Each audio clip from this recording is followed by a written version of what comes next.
Everybody good to go here? Appreciate you guys hanging in here with us.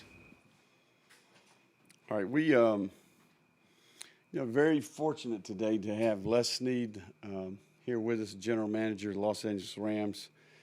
Addressed the team earlier today, made some great points, talked a lot about their experience there, his experience there, and specific things from this season. A couple of things he said I think really resonated with our players, and a term that they used was "we, not me," right? And told many stories about individual players on their team, really accepting their role, working to earn more, the importance of each individual role, whether that's big or small. Always good to hear that. You know, one of our core values is together, right? And, we huddle up out there every day after practice, and I would say that we all know we got about 100 football players out there, but there's probably 250 people or so that contribute to our team. And I think it's important that we all understand that, right? It takes a lot of people. And we want to have a place where everyone's role is appreciated, whether that's the starting quarterback or that's the guy that videos practice or the guy that spots the ball every day. A lot of people that get here before we do and stay late after we've already left, right? We're very appreciative of that. So, good day today. I was proud of the effort that I saw. I mean, as we've discussed many times before, I think the execution has got to improve. We got out of here relatively healthy today, which is a positive. And there's a lot of bright spots. There's also a lot of opportunities to teach. But we'll get better as a result of today's scrimmage. It's our first one. Very impressed with the overall organization and in general the players' approach. So for Florida, and it's still a lot of work to do, but a lot of football we can teach from today. Is the team ahead or of where you think it should be, or we're hoping it would be? Yeah. Or I don't know if I'm ever going to say that. I think that. Well, where is it? Yeah, I mean, reality is you're always a work in progress. I mean, I like to tell our coaches and people in the organization that every team in the country right now has a set of problems, right? I mean, every football team, no matter if you're the defending national champ, if you won your conference, your division, you just won the Super Bowl, right? Whatever the case may be, there's a set of problems that you have that you've got to solve, right? I mean, if you did research, 30% of a football organization turns over each year, right? You have that much attrition. You start over. You've got new roles, new people. So that's where we're at. We're a work in progress. We're a year one football outfit right now, so there's a lot of learning going on. We're installing systems, and we just need repetitions, right? We've gotten a lot so far.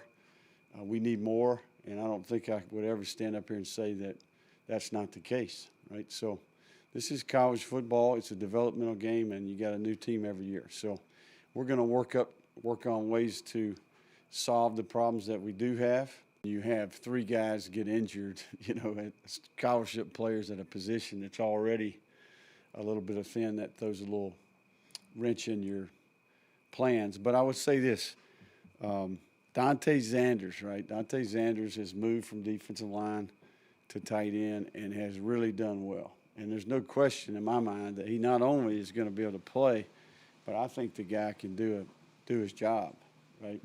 So he has been a godsend to some degree relative to his ability. He's really bright. He's picked it up quickly. I mean, he's able to go out there and execute. We're thin there. A long snapper caught a pass today, okay, and Big Griff caught a pass today, okay, if that gives you an indication. So, we got two defensive tackles that are over there. We got a long snapper that's taking reps. So that's an area on our team where we anticipated potential depth issues. We signed 3. We also had injuries, so we're thin. Like I mentioned before, right? Every team's got its problems. You do your best with it. No complaining. I think just make the best of the situation. So, there's lots of answers to that problem, right? And we'll keep working. Can you assess the running back position? And What do you see there? Is there anybody standing out in particular? You know, I think that room is getting more comfortable with the system. I think we've seen more consistent play. You know, running back is a position where I think everybody thinks, okay, hey, just toss the guy the ball, you know, and let him run. But in reality, there's a lot that goes with that position. You know, footwork, eye discipline, a number of different protections that you're involved in, a route tree at that position. So we're fortunate in that I think we have one of the best running back coaches in the entire country in Jabbar Jalouk. You know, his room has consistently produced, and I see this room getting better, right? So, you know, I'm hopeful that that room can play winning football. We're a long way from it. But in general, I see them getting better. Gage Wilcox, we haven't seen him. Is he one of the injuries there? Yeah, he is. He's injured, and it's going to be a season or really a career-ending injury for him. So, so very, you know, unfortunate for Gage, but certainly, you know, while he was here with us, he did a fan game. How'd the quarterbacks look today? I think that there's going to be some situational things I think we could have done better. You know, I think that was probably my overall, probably the one negative is I think there was a couple critical situational errors. But that, you know, I think that's part of it because everything we've been doing has been compartmentalized and the situation's defined, right? I think when you get into a scrimmage setting, all right, all of a sudden the variables are changing, the ball's moving, you got to change gears mentally. But outside of that, I thought we did a lot of good things. I think, you know, overall, I think we took care of the ball for the most part. You know, I think we turned the ball over one time maybe, and it was one of the younger players. But outside of that, you know, a lot of good. You know, sometimes when you're watching a scrimmage for the quarterback, you know, you can be critical sometimes, but I think they get too much of the blame and too much of the credit, right? I think when the quarterback's playing well or playing bad, it's usually a result of the players around them playing poorly or playing really well. So a lot of film to teach and learn from, and ultimately that's the best thing about a scrimmage, right? And we certainly are going to take advantage of it. Did any individuals stand out? Do you share that? I mean, are you a guy who'll single out a few individuals after a scrimmage? Yeah, you know, I think overall we're a long way from individual players. You know, I think that what we said earlier is really what we're focused on right now. You know, we've got a lot of good individual players. We're trying to build a football team, right? And I think it takes more than just individual players standing out. How much can you install to this? I think this is practice 8. So how different is the first scrimmage and what you're trying to accomplish versus the second and then the spring game? Yeah, I think it's a great question. I think obviously 2 variables, right? It's year 1, so much simpler. And then typically the first set of installation is much simpler. You try to, I don't want to say dumb it down, but you simplify what the players have to do in that setting so you can evaluate the personnel. You know, so I think sometimes if you all of a sudden you create more variables in there, then it's tough to tell if they have the physical ability because the mind is causing them to play slow. So, but you know, we'll get a little bit more complicated, introduce some more variables, and prepare for practice 12, which will be our next scrimmage. But overall, I think as a whole, relatively simple today. Are you seeing progress out of your offensive line that you like? I am. Yeah, I think we, you know, I think it's a position where we've got a handful of players that can play, you know, and then I think every team, I mean, every position on our team, we need more players, right? We need more depth. I think the offensive line is a reflection of the entire team, right? I mean, we have a pretty good first group we can put out there. I mean, if you really evaluated the team relative to experience, this is a very inexperienced team, right? After the first team, if you look at the experience, number of plays that a lot of these guys have played, they haven't played any, right? So we have a lot of work to do, you know, to develop that second and third group. Billy, on that note, obviously another free agency kind of window coming up with the spring portal period that you've talked about. How are you and your staff kind of preparing for that, and kind of what's your message to, you know, how you guys want to handle that? Yeah, I think, we live in a new era, right? I mean, it's certainly, this is a new way of operating in college football, right? We took over a program. We've had a number of things that have caused attrition on our team. I mean, we're literally going to give 5 walk-on scholarships this spring, right? So, and we have spots available, right? So, University of Florida, you can anticipate us being very aggressive in the portal this spring. We need players, and I think the approach is going to be, acquire as many good players as we can at any position, right? So, we're thin, and we need help in a lot of different spots. So, I think we're approaching double digits, if that makes sense. Okay, so, I think it's fortunate that we have that opportunity, right? It's something I'm very thankful for. I can't imagine not having that opportunity at this point. So, that window of time is coming. We anticipate doing a lot of business, and we're looking forward to it. How much do you feel like UF has to offer from that standpoint, just being an attractive school in the portal? Yeah, no, I think so far so good, right? I mean, I'm very pleased with every player we've added. We were fortunate to get 6 at mid-year. All 6 are contributing to the team in a positive way, right? I mean, I was talking the other day, what if we didn't have those guys? What would practice be like? So, I think we need we need to continue to acquire more talent, right? I think that's the name of the game. So we'll evaluate, and we're going to recruit, and I'm hopeful that we'll be able to add a handful of players to the team. He did practice today. He did practice today. Yeah, his schedule worked out this week. We're able to get him here on Thursday. Inside backers, a room that's very thin as a result of a few guys being banged up there. Safety room is thin as a result of a few guys being banged up there. We're lucky. I mean, we're just a couple of players away here from not being able to practice the way we want to. So when the long snapper catches a pass,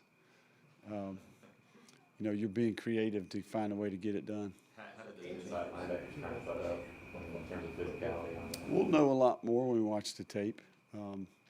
It's a little hard for me to tell because I'm calling the plays, but in general, it was tough out there. It was physical out there. I think, there was no lack of effort or physicality out there for sure. Time for a few more, guys. Edgar? Billy, to your point you just made, how did that impact scrimmaging today, the depth and all that? I mean, how much of a drop-off did you see? We probably didn't do 25 to 30 plays that we typically would do, if that makes sense. We don't have a third group right now, if that makes sense. We got a first and second group. So basically eliminated the third group. And then you got a lot of players that are a lot of players are taking advantage of opportunities, right? So, with challenges comes opportunity, right? You can sit around and complain about these things, but to me, I see opportunity, and that's the approach that we're going to take. Coach, obviously you guys are taking one practice at a time, but in 2 weeks we're going to have the spring game, orange and blue. What can you talk about to the fans and say, hey, look, we're a little banged up, a little shallow on depth right now, but you come out here April 14th, you're going to see a lot of things happening. Yeah, no, I don't think it's going to affect the spring game. As long as we're able to stay relatively healthy at some of these positions I'm talking about, we'll be able to play, our traditional spring game format. So, we got a lot of work to do. Heck, I hadn't even thought about the spring game, to be honest with you. But I do think, we certainly are appreciative of any and every supporter that shows up, right? I think it's free. Any and every person that cares about the University of Florida and Florida football can come watch. We're certainly going to work hard to get our student body to show up. And all Gators, that can get here, we'll be very thankful. We're going to try to create a really special environment. It'll be the first chance for this staff and team, not only the 2022 team, but this era in Florida football will be our first chance to showcase some of that. So I know we're working hard to get ready for that opportunity, and I think that's where our focus is right now. Billy, you talked about what the progress you've made on the field. Can you talk about the progress you've made in changing the football culture in this, 3.5 months so far? Yeah, no, I do think I see that. I see traction. I see it sticking. I think culture is all about people, right? And I think when you get put in these leadership positions, you realize pretty quickly that you need to surround yourselves with really good. Our administration gave us the resources to go hire the absolute best. We hired people that have an authentic care for the players and are experts at what they do. And those people come to work each day. They do their job. We establish trust. I think there's great communication. We're still a long way off, but I think what I do see is a few more guys smiling, a few more guys enjoying their experience. I see a little bit better discipline, a little bit better accountability. Some of these lists that we have are shrinking, in terms of issues on our team. And I'm very thankful for the players, right? Because, I walk in the door here, they don't know me from Adam, right? They gave us the chance, and, we're going to work hard every day to continue to earn their trust and respect. So you said something there that I've been meaning to ask, because you guys have been talking about the food, for example. Trey Dean's loving the food, but I think they all are. How important is just that kind of the little things, like good food and just whatever you're doing, like on that level? What are some things like that you're doing for the players? I think, as a competitor and as a person who cares for the people around you, I think that's something we can control, right? So we control the quality of the experience of the players at the University of Florida, right? That's a decision that we make, right? So, this is the University of Florida, right? There are no excuses here, okay? So, I think that the food is just one example of a lot of things that we continue to try to get better at, right? And I think that the experience of the player is the most important thing, right? Relative to, we're trying to create life-changing impact as an organization, right? The person, the student, and the football player. And there's certainly a nutrition performance component to food, but there's also just a customer service aspect to that, right? These guys work extremely hard, right? I don't think people can comprehend the amount of time and effort and energy that they put into their role and how they represent this place, right? So, they're working hard as individuals, but they represent something bigger than just themselves. And the least we can do is feed them a good meal at every opportunity. Last question, Zach. Back to the quarterbacks, just from what you've seen through 8 practices, how do you feel they're picking up on the scheme, the playbook, and have you seen it meshing with a lot of their strengths? Yeah, we've got some guys that can play winning football. I'm confident in that. I'm excited about the group of guys that we get to coach. I think that's as simple as I can say it. We don't have an issue there. Good. All right. Thank you, Coach. All right, guys. Thank y'all. You call them game changers for a reason. That's why the long snapper is there.